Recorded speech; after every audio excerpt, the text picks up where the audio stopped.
Welcome to Payments on Fire, a podcast from Glenbrook Partners about the payment industry, how it works, and trends in its evolution.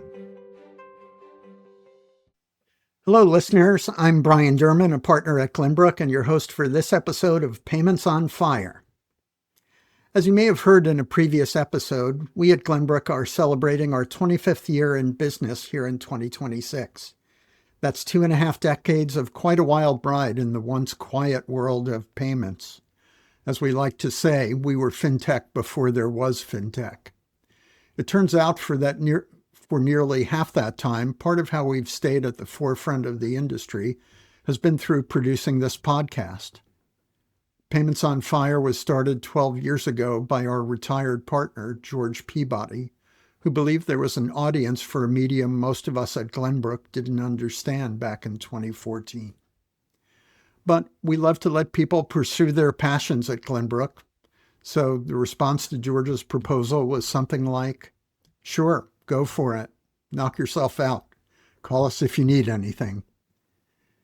Well, George turned out to be right. Payments on Fire quickly found an audience and grew, and when George retired in 2023, the pod was taken over by Yvette Bohanan, who nurtured George's baby until her retirement at the end of last year. So, 12 years in, we now find ourselves producing episode number 300. And we thought there would be no better way to mark that milestone and to pay respect to what George and Yvette built than to pull out some of our favorite clips from the most popular of our first 299 episodes. I've also got a special co-host for this edition of the podcast.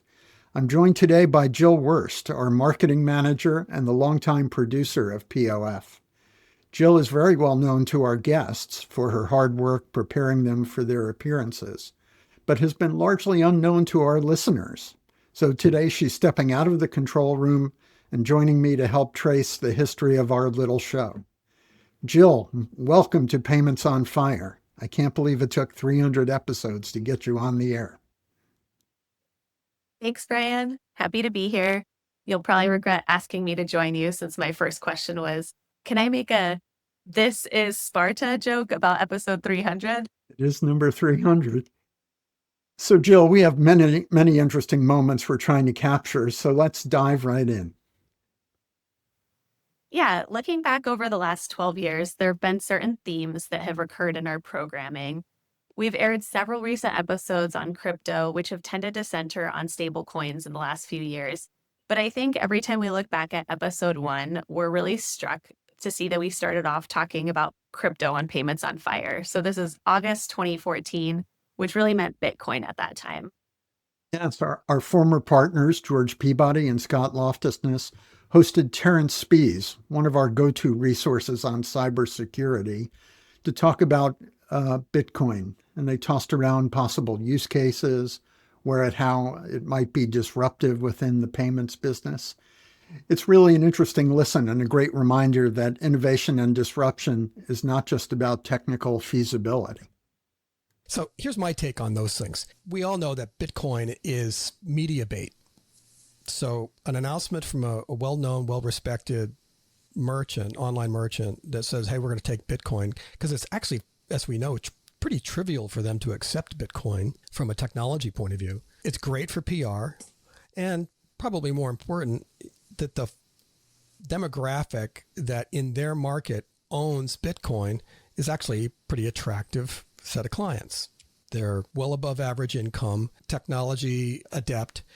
So yeah, if you're a travel company, if you're selling new high-end electronics, and if you're those folks happen to be holding Bitcoin, it's a perfect step. But I don't see it as beginning a sea change, so that certainly the small businesses are going to start accepting Bitcoin in a huge way.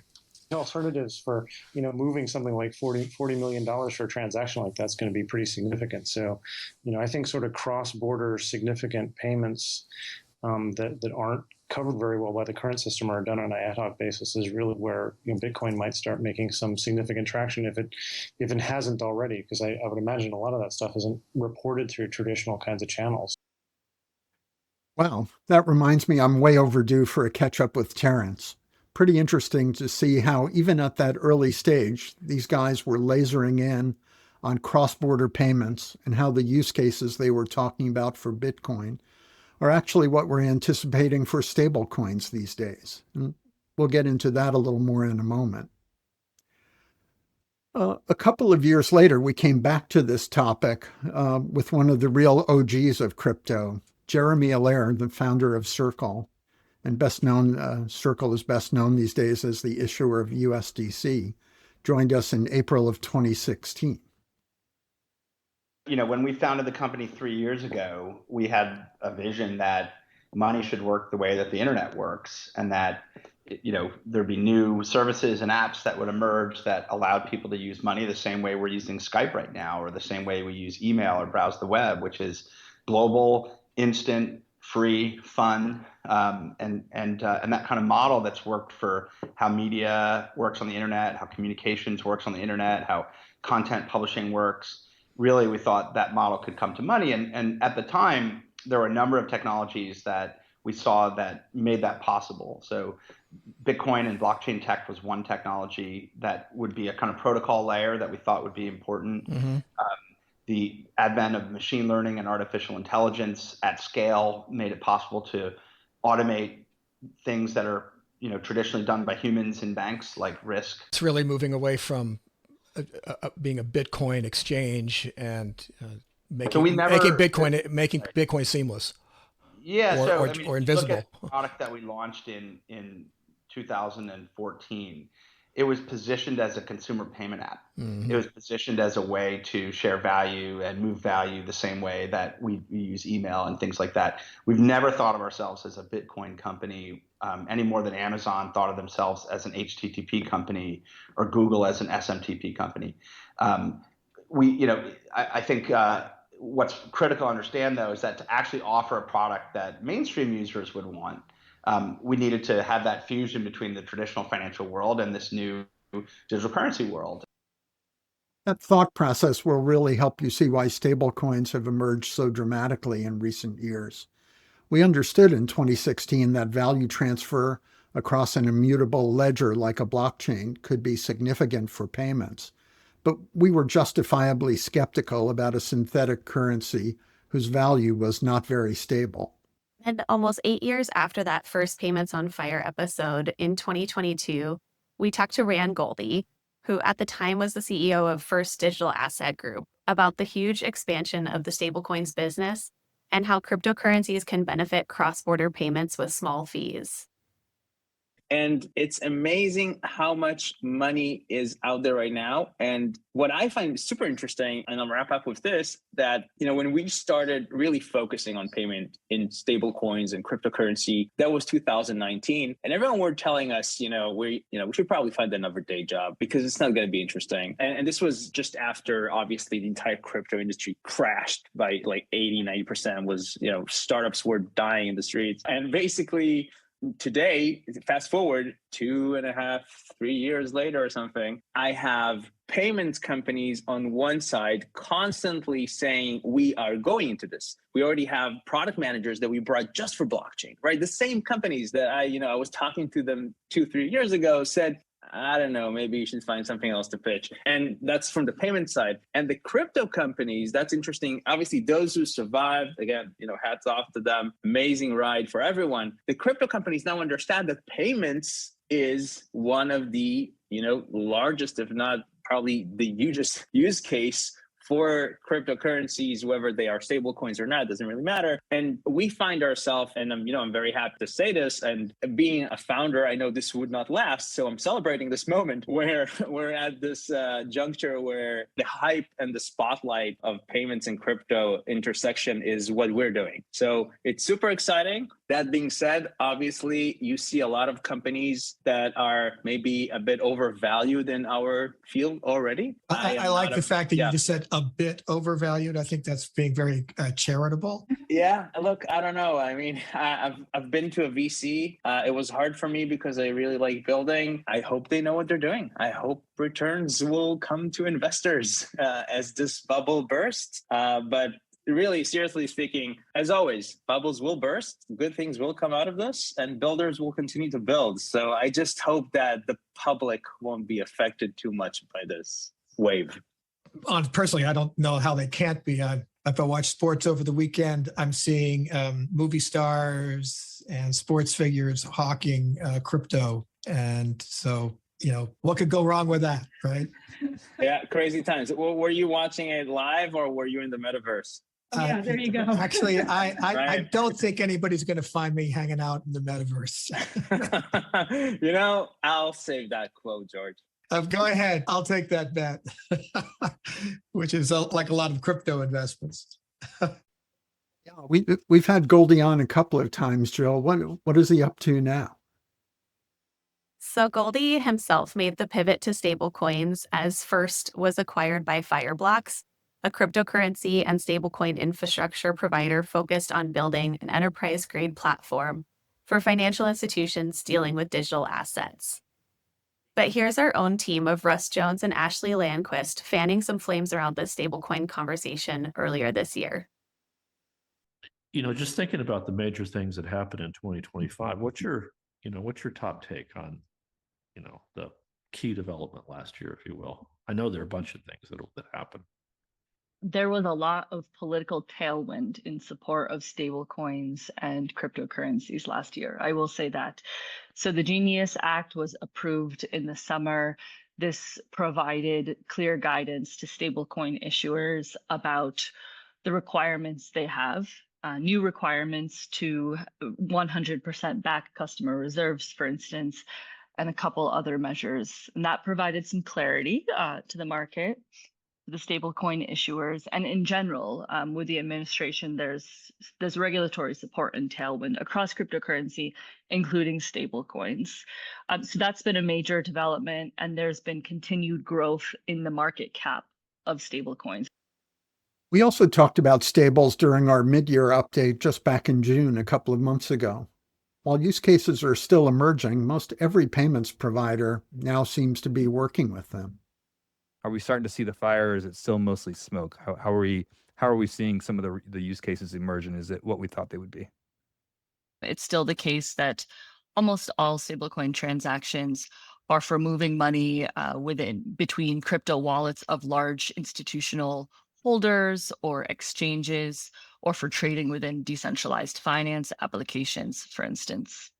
However, there are still exciting developments in the stablecoin ecosystem. We'll see if these scale up to real usage. And as you said, so many companies make announcements, and that's been happening in the cryptocurrency ecosystem for the past 10 years. So we have to separate this out from what really takes hold with end users. But there's some interesting stuff going on. You can't be a payment provider of any sort in the marketplace today without a stablecoin strategy. But to Ashley's point, we're still waiting for the real breakout use case. It's almost like it's at this stage it's like as part of the feature set. We need to have it as part of what we do.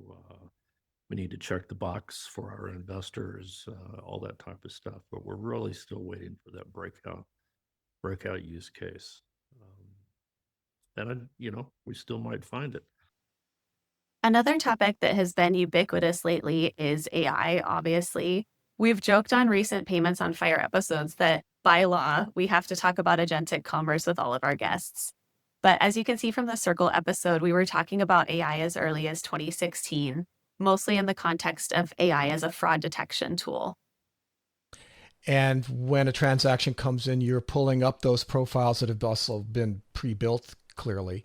Correct. And then comparing them against what? How the transaction, I suppose I could answer my own question, how this profile is matching up against the current transaction context.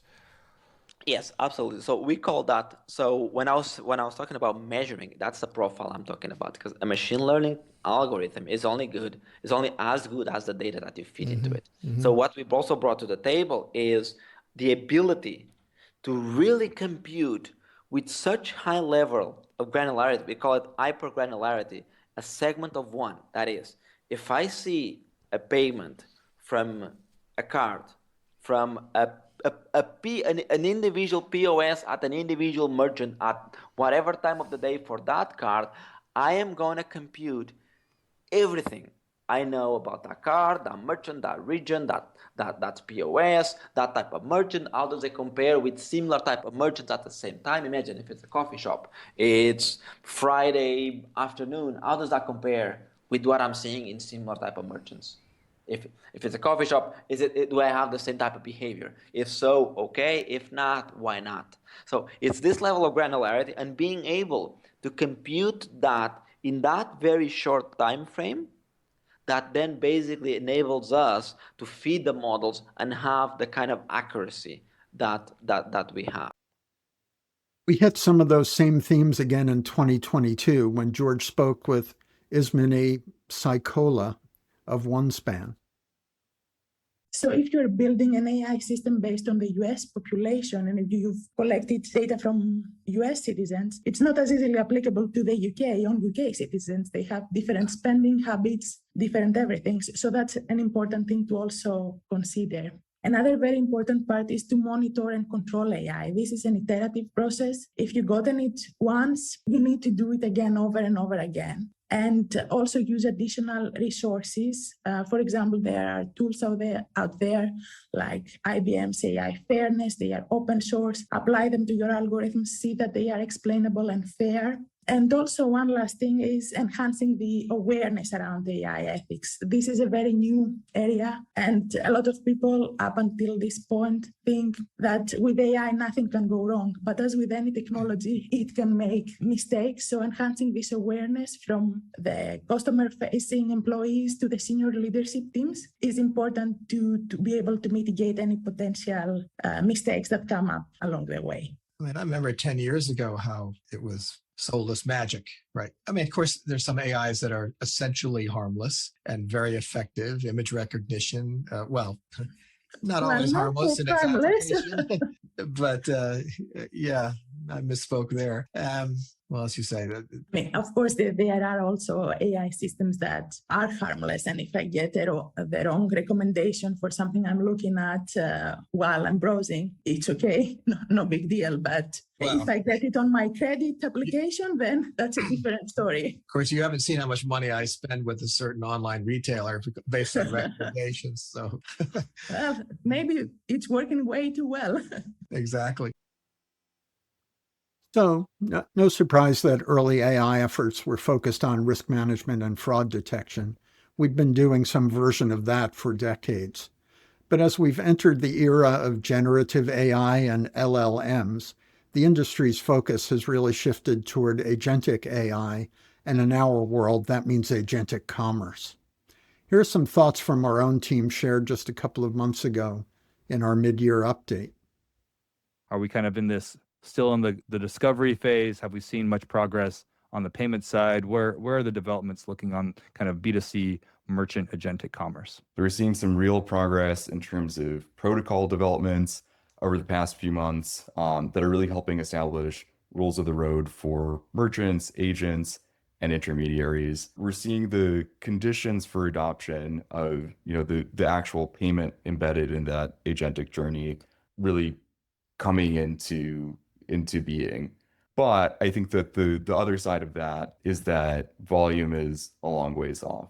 So the capabilities are here, but mainstream usage isn't. Yeah, and I'll just build on the agentic conversation, but from the commercial side, the consumer side of agentic is exciting and gets the headlines, and as Justin mentioned, has made some solid progress. But another area where it's starting to grow is on the business side in finance back offices. So Bryan, pushing on to some of the other recurring Payments on Fire themes, loyal listeners will know that we are somewhat obsessed with the topic of tokenization. It's an important enabler of agentic commerce, and if you've been around the podcast for a while, you know we can't stop talking about it.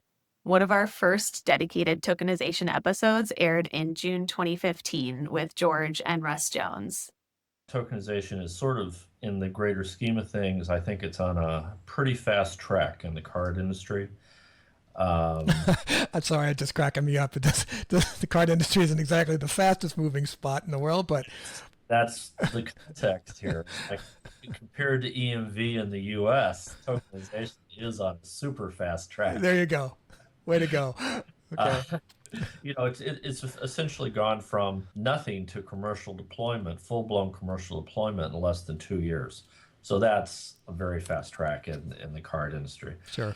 So, let me just, remind our listeners of what the context here is. This is issuer-side tokenization, as it's sometimes called, where issuers are really trying to, and the card networks as well, are trying to really address the data breach problem by minimizing the amount of live card numbers that are being stored in the industry, stored by wallets, stored by card on file merchants, and available for, unfortunately, increasingly available for caught up in industry fraud-driven data breaches.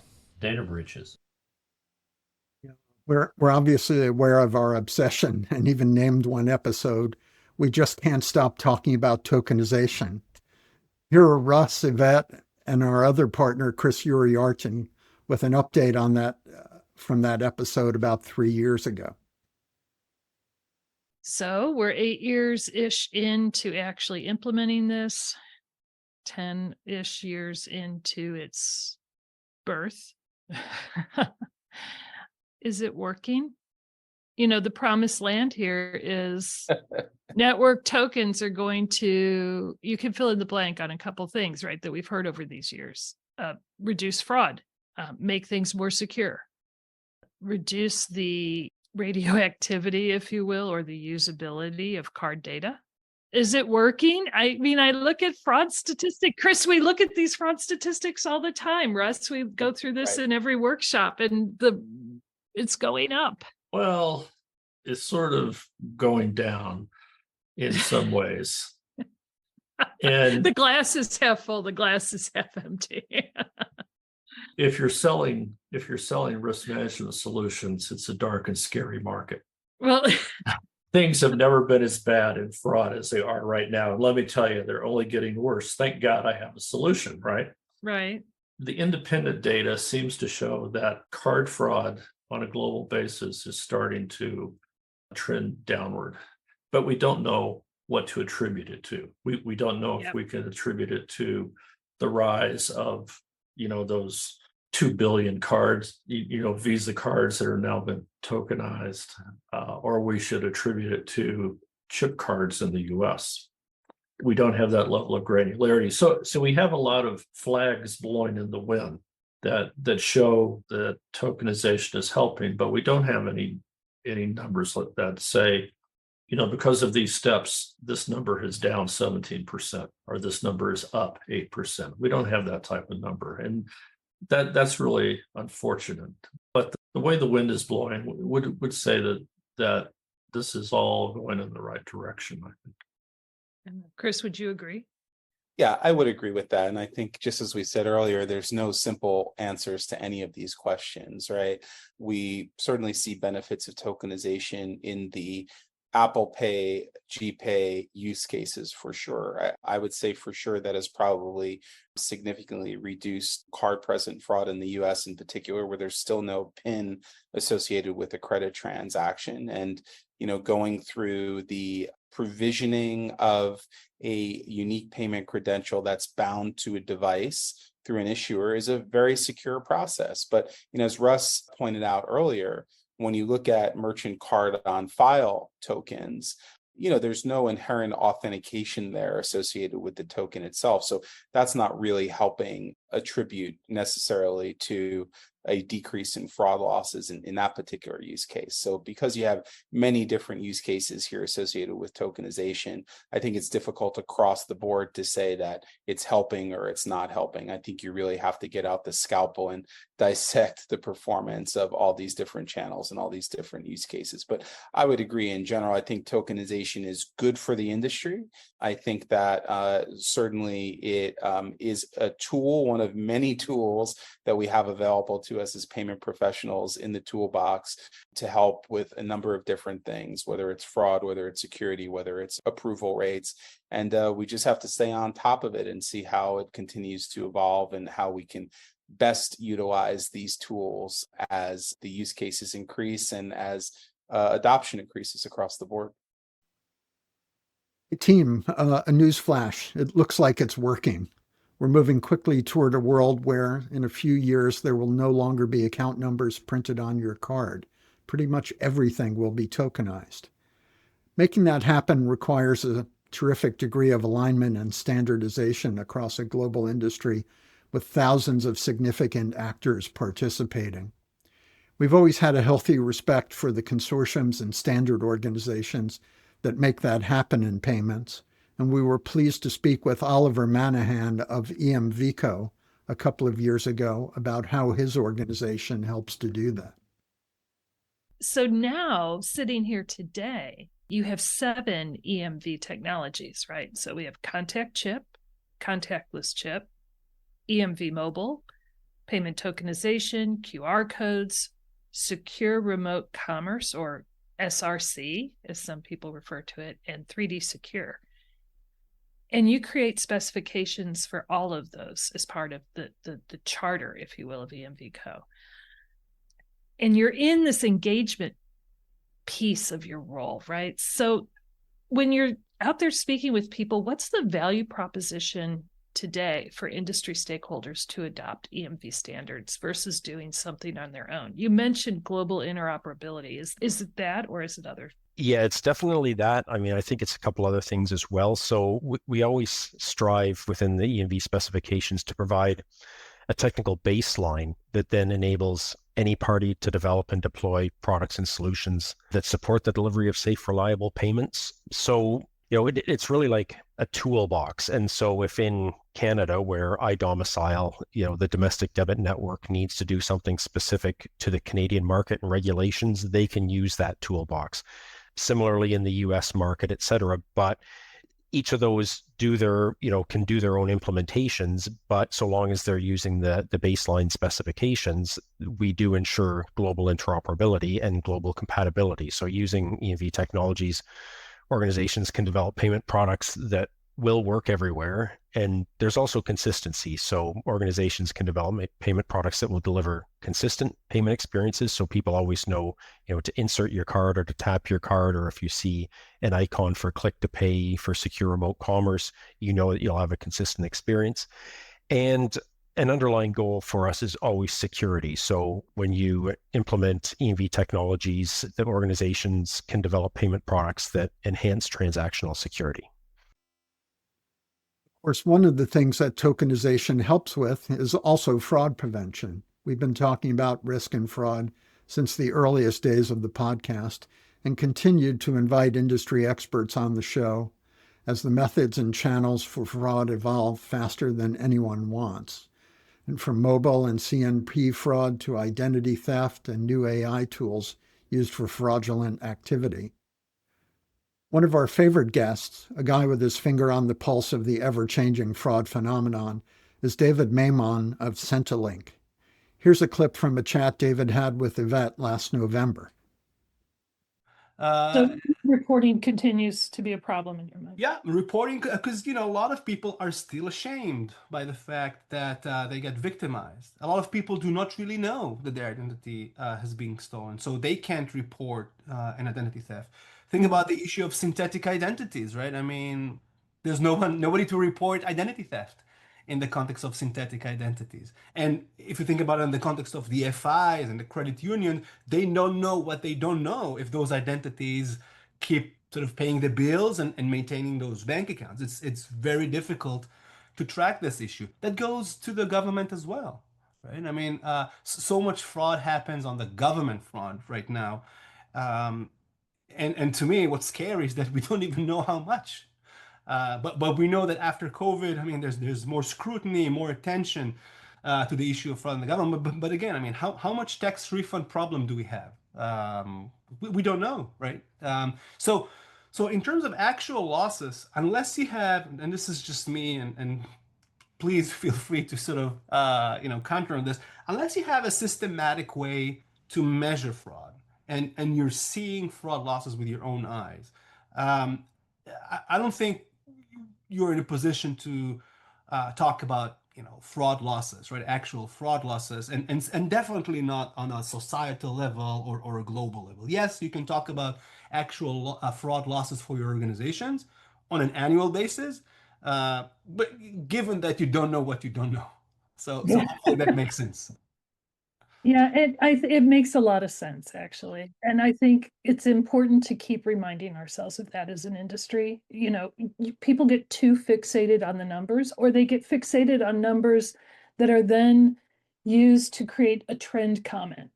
So it's going up, it's going down, it's better here, it's worse there. And it's like, what are you using to actually say that? And when you start to peel it back, the numbers aren't as comforting or carefully tuned in as needed, or fully reported, as you're saying, with reports. And we're always kind of just chatting about how novel it is to some industries that fraud is even occurring, right? So this whole notion of you don't know what you don't know. Right. You're constantly talking to groups that are uncovering the fact that there's fraud somewhere, and they didn't realize that they were being used, perhaps. I think you're 100% correct. And I think, again, the fixation for those numbers, like the actual losses, come from our ability to understand what we can sort of write off, sort of speaking, and our risk tolerance. And I definitely get that, right? I mean, I get that. I want to make sure that ROI and some money will be lost for fraud, right? But we don't want to sort of create friction that then will result in us losing customers and more money, right? But think about it that way, right? I mean, if you what essentially do we do when we write fraud off, right? I mean, in a way, we fuel the ecosystem, the online fraud ecosystem, with a level of tolerance that tell the fraudsters nobody cares, right? And we will continue to experiment. Right. So to me, I mean, if you haven't met the threshold yet, and you continue to write fraud off, at some point you will. I mean, we've seen that historically with different types of frauds out there. Right? I mean, risk can also potentially increase the faster payments move. Whether we're using the terms fast, real-time, or instant, we've been exploring faster payments since episode 10, when George Peabody sat down with former partner Carol Coy Benson to discuss the clearinghouse's announced plans for a multi-year effort that culminated in the creation of their fast payments network, RTP. But here's what I think you need to make a faster payments infrastructure work in a country. First of all, critically, you need ubiquity.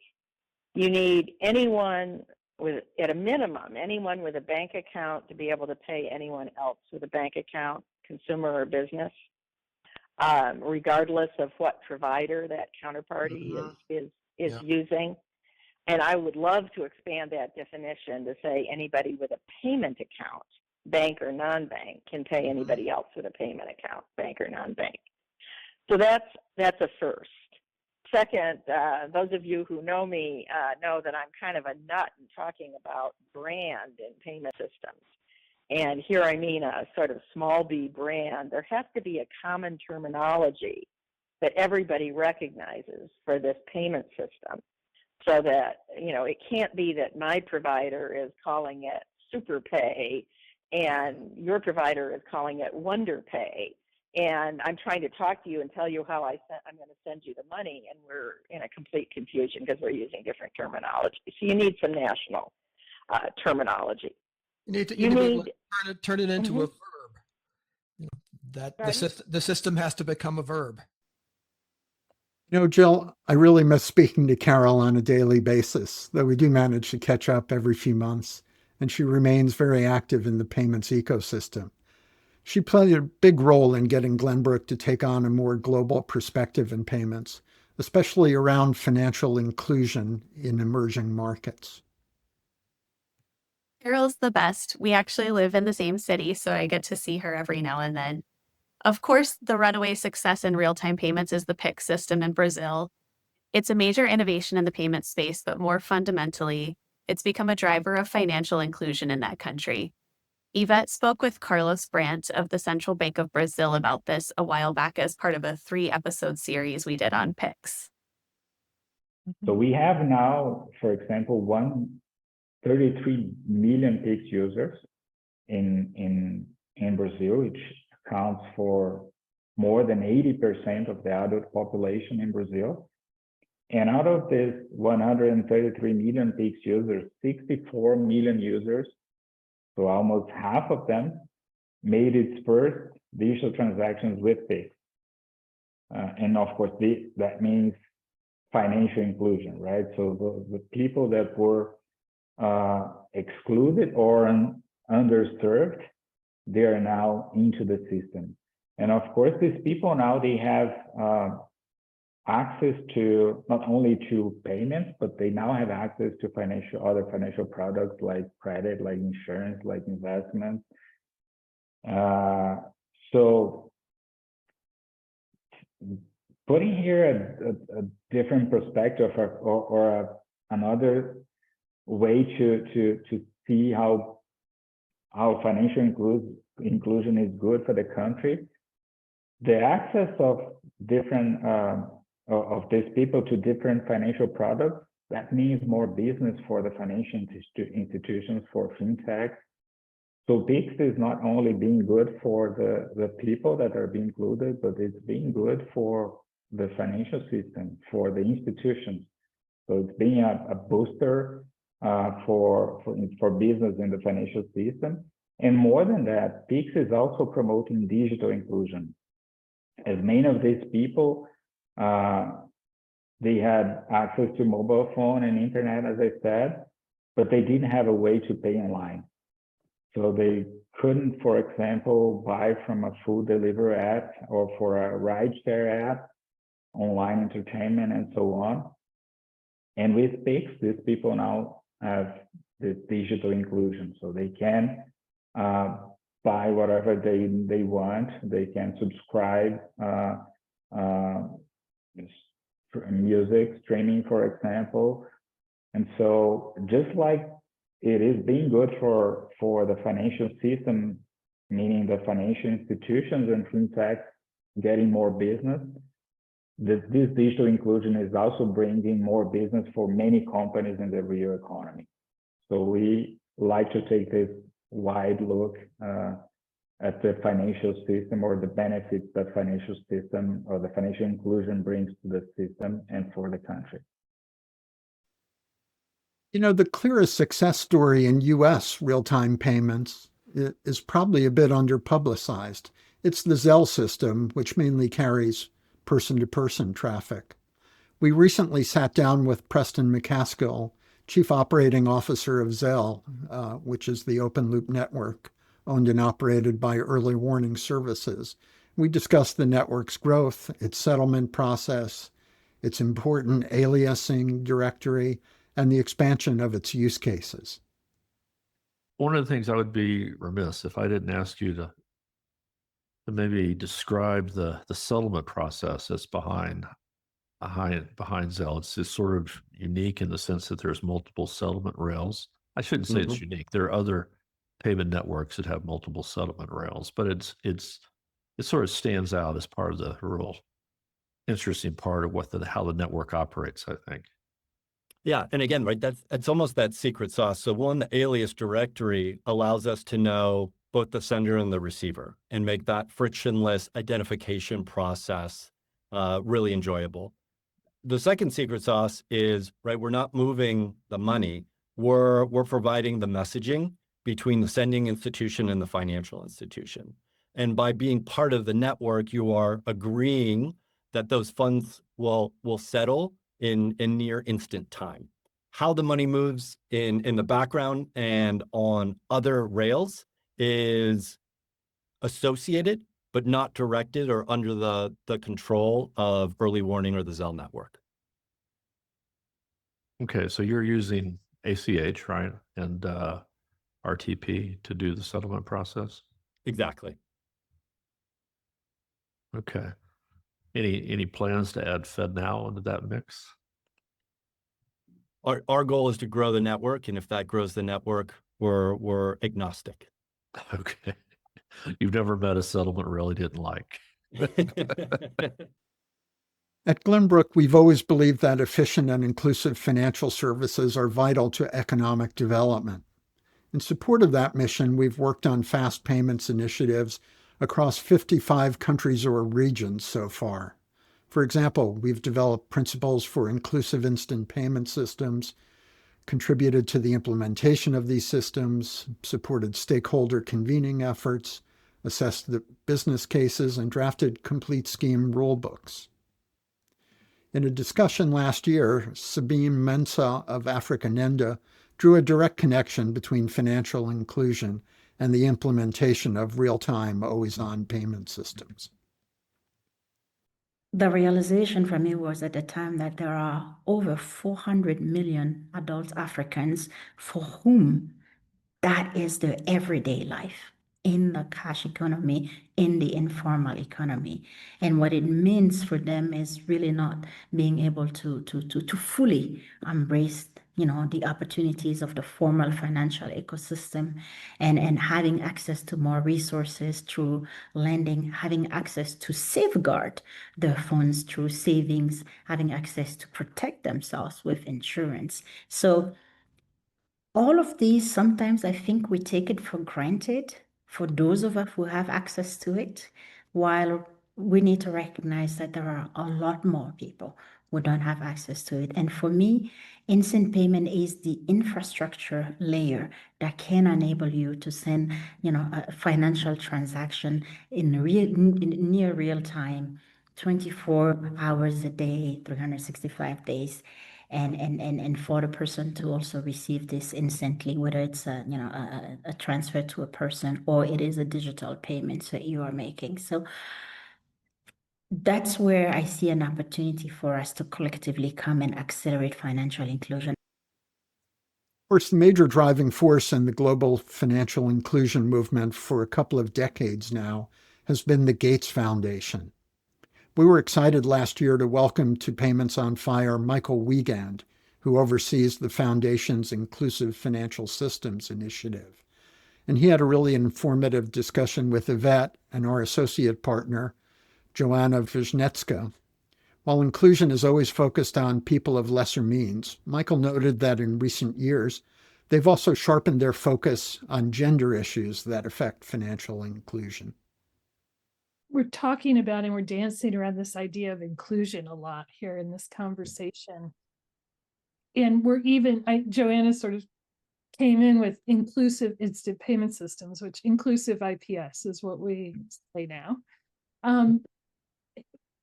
When did that formalize into, when we hit instant payment systems, because there were a lot of names for it, but we hit on instant payment systems, then we went into inclusive payment systems. What caused that pivot to specifically call that out?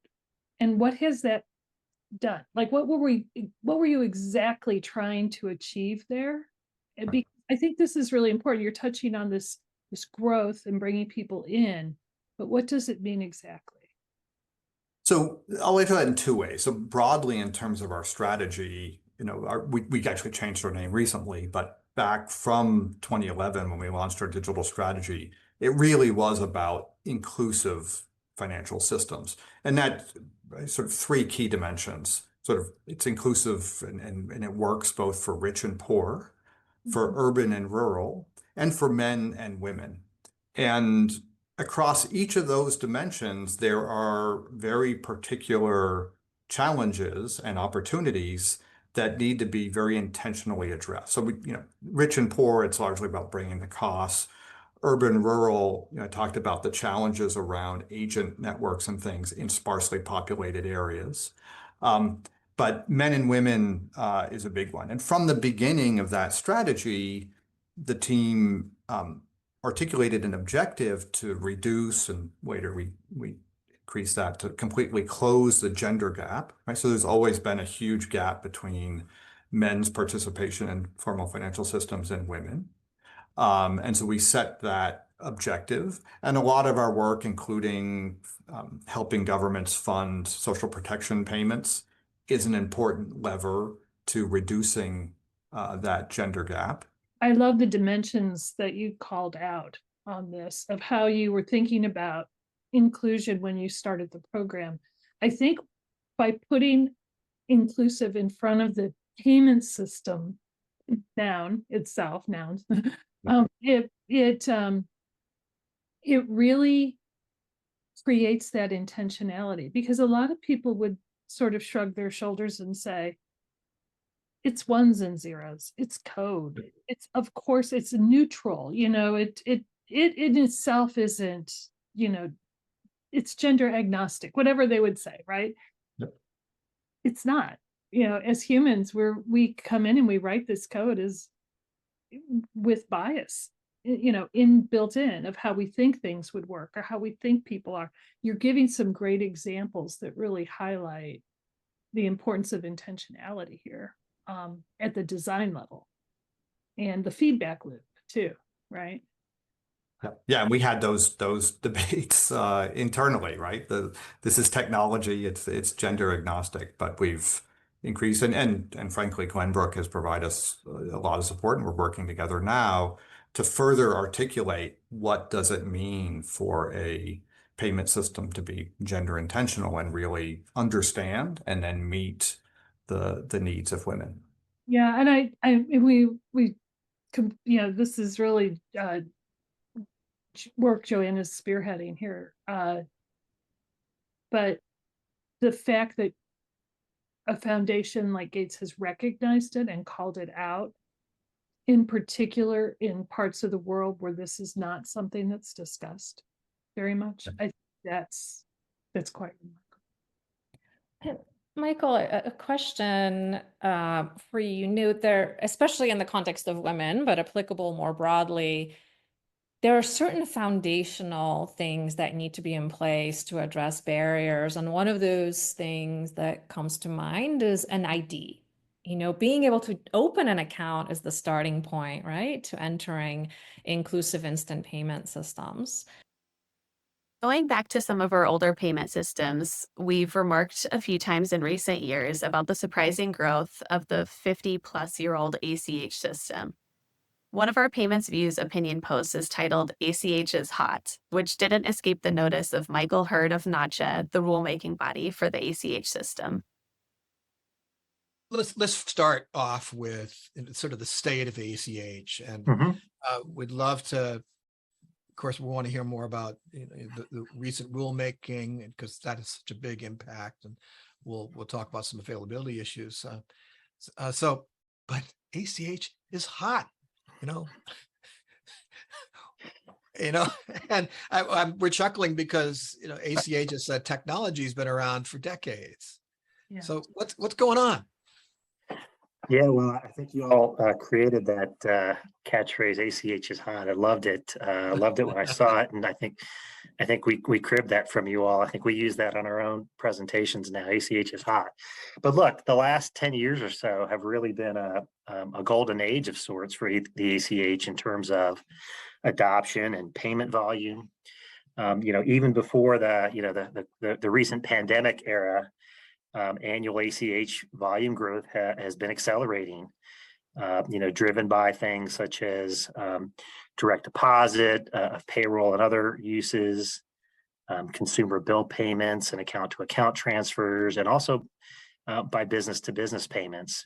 And then you take the events of the last couple of years, 2020 and 2021 in particular, where ACH volume growth was into overdrive, fueled by many different types of government assistance payments, the stimulus payments direct to consumers, the unemployment benefits, the advanced child tax credit payments, and all of the various forms that went out directly to businesses and medical centers and doctors' offices and universities. And the vast majority of all that aid was provided through ACH.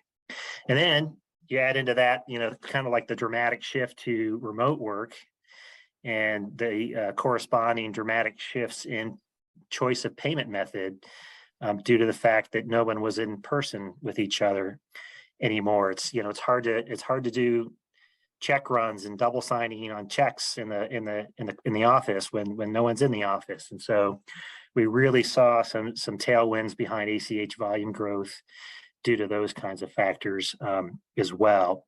And this is primarily, an acceleration of long-standing, move from check payments to ACH payments in particular, and also to other types of electronic payments. And if, we just saw AFP, the Association for Financial Professionals, just released its, I guess it's a triennial report on the state of the use of payments by corporates, particularly in the B2B space. And I think just like we expected, based on what's been going on, it documented a very large decline in the use of checks for B2B payments and a corresponding growth in ACH payments for B2B.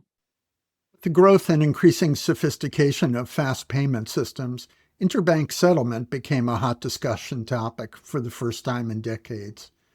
We're observing innovation in the space to control liquidity and other settlement risks that emerge or are amplified when funds are available to recipients in seconds. Plus, everyone really wants to know, how does the money actually move? Even we sometimes don't know. Though Payments on Fire episodes point to a moment in time and provide a chance to learn from the past, many of them are evergreen, and we use them to add context to our payments workshop material. An example of this type of episode is all the way back in episode 82 from November of 2018. Carol Benson, once again, one of our founders, gave an absolute masterclass in interbank settlement systems that industry professionals still find useful today.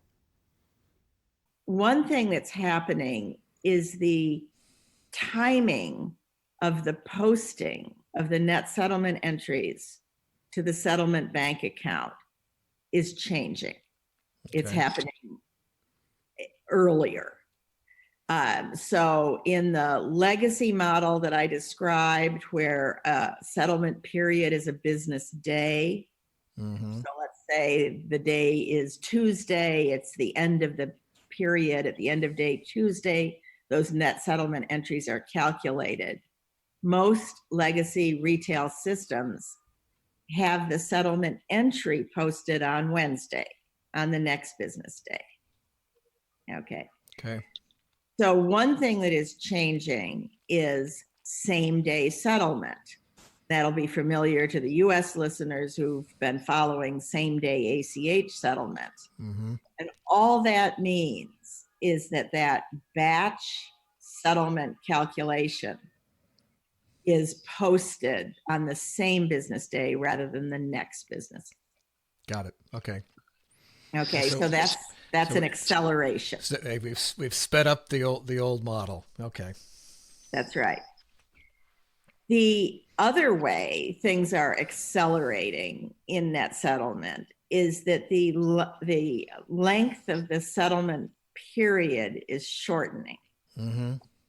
Where in legacy systems, it was a full business day.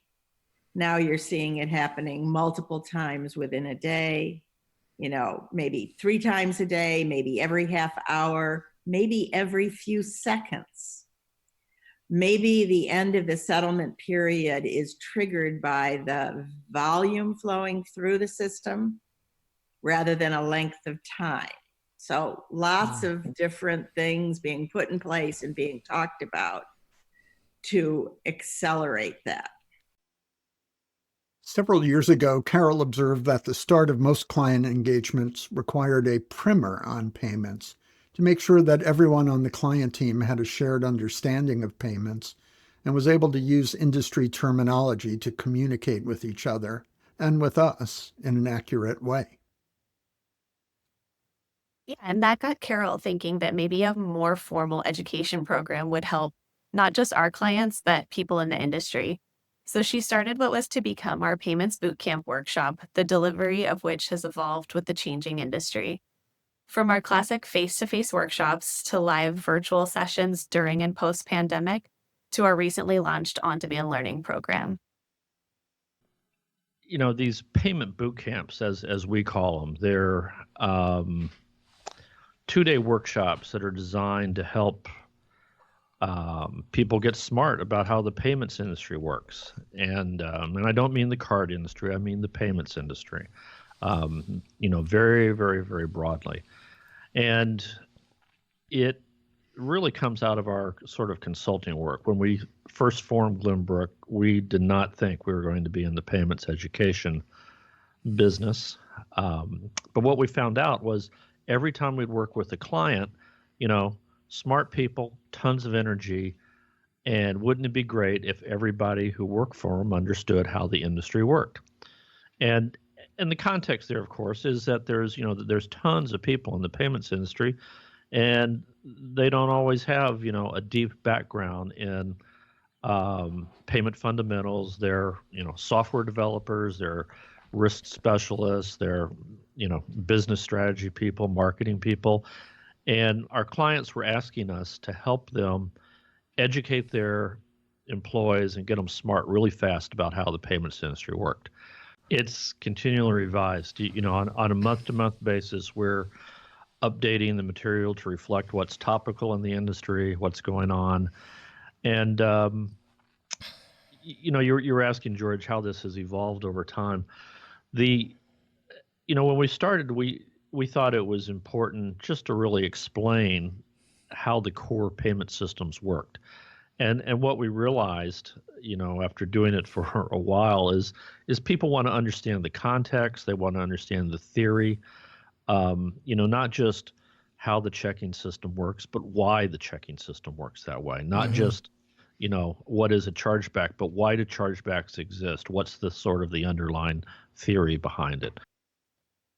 Okay, spoiler alert, we will be holding an in-person payments boot camp as well as an advanced payments workshop in New York in just a few weeks. Jill, what are the exact dates and location? That's right, Bryan. We're only 6 weeks away at this point. So those workshops will be happening September 29th and 30th will be the Payments Bootcamp, and October 1st will be the Advanced Payments Workshop. And that'll be right in Midtown Manhattan. We hope to see many of you there.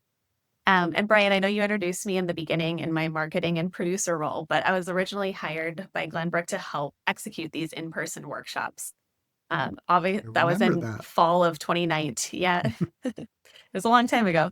But back in fall of 2019, so obviously we know what was coming right after that. I was only able to plan the one workshop before the pandemic hit, and then we moved all our workshops to be online for a while.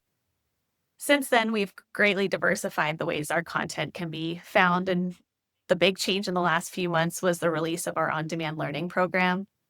Students can take full courses like the Payments Bootcamp, or they can define their own payments syllabus with individual modules and consume the material at their own pace.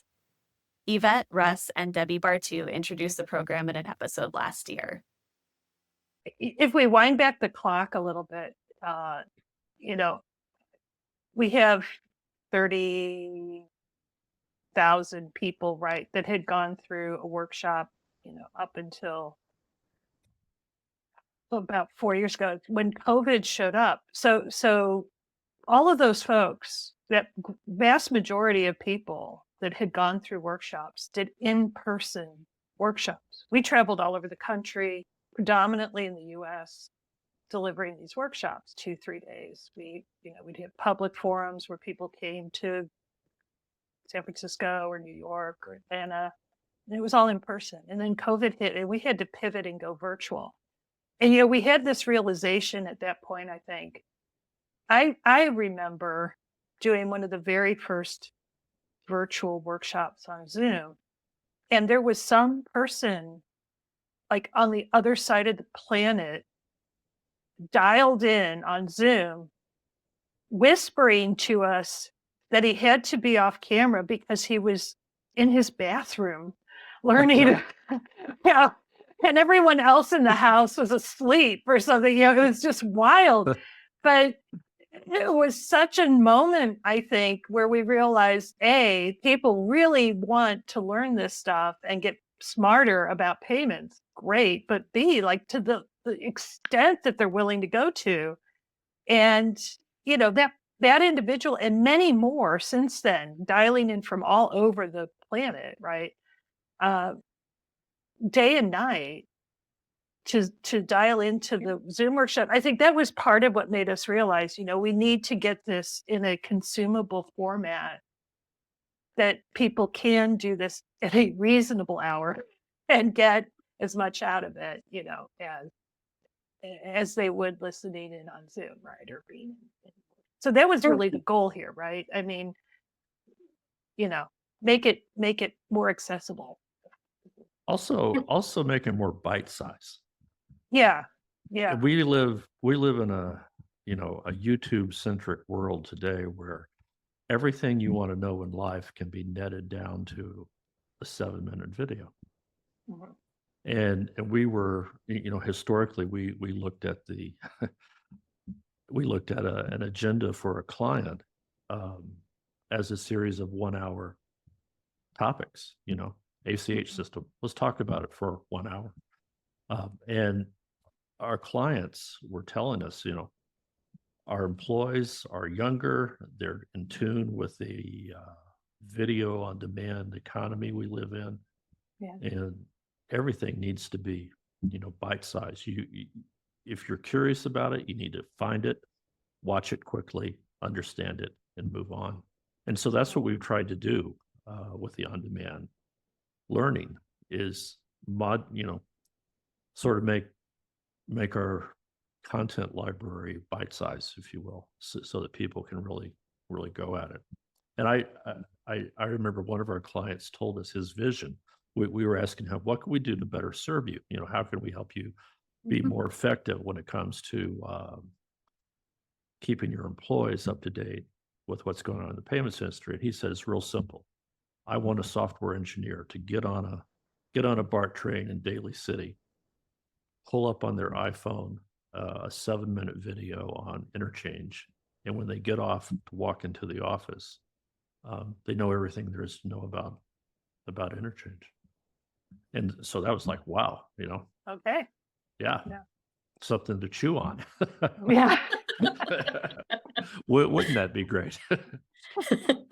And I think it's not just one particular type of student that's interested. I mean, these courses are, they support a broad range of people in the industry, whether it's new people, all of a sudden they've undergone an organizational change and they're all of a sudden tasked with, now you're responsible for payments, and they hadn't been near or dear to payments as we have been. Or maybe it's people that have all of a sudden, they've been in payments for a number of years and they still want to learn more, because there is definitely always something to learn about what's going on in payments. Or people transitioning. People have been very interested in coming into the industry. And so how can I get there? Help me get there. And if I know a little bit more by taking this course, maybe it helps me, helps me through the interview process. So Right. it's all those different types of students, and, from fundamentals all the way to advanced topics. One of the great outgrowths of Glenbrook's education program was our companion book, Payment Systems in the U.S.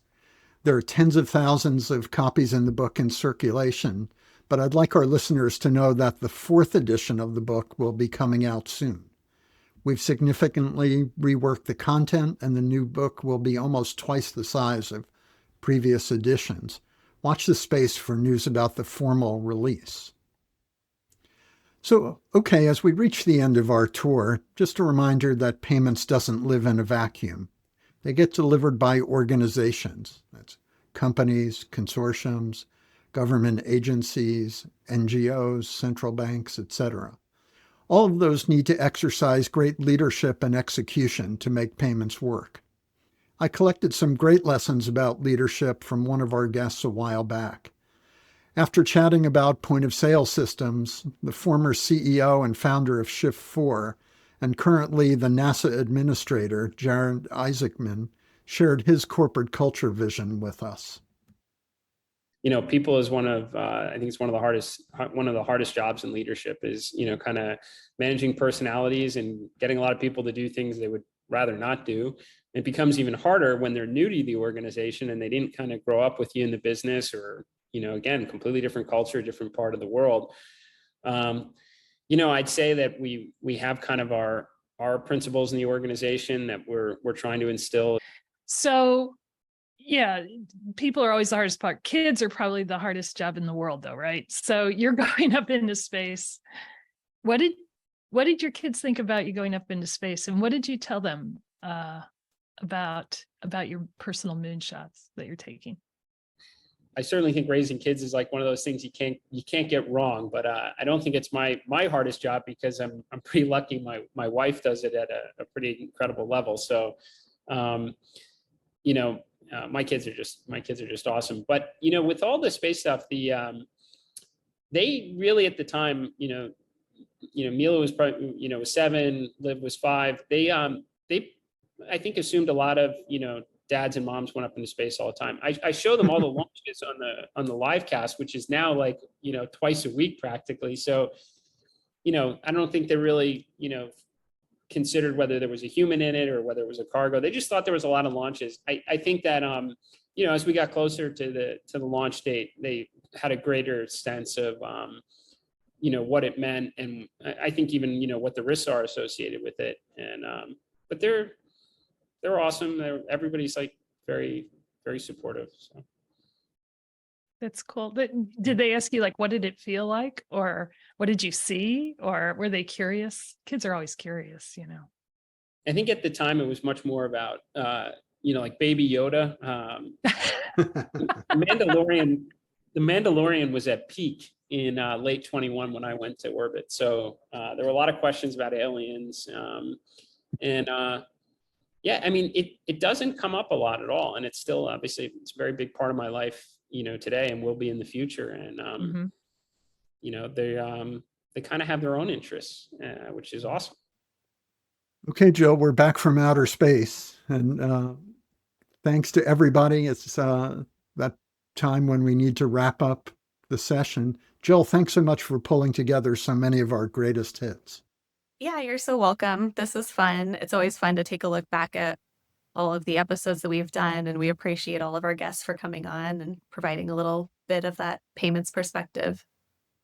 Indeed, we appreciate our guests, and as always, we appreciate our audience for joining us on this 300th episode, and we hope to have you with us for maybe 300 more. We love hearing from you, so please reach out to us anytime at info@glenbrook.com. So to all of you listening, thanks again for joining us. Have a great end to your summer. And until next time, keep up the good work. Bye-bye for now.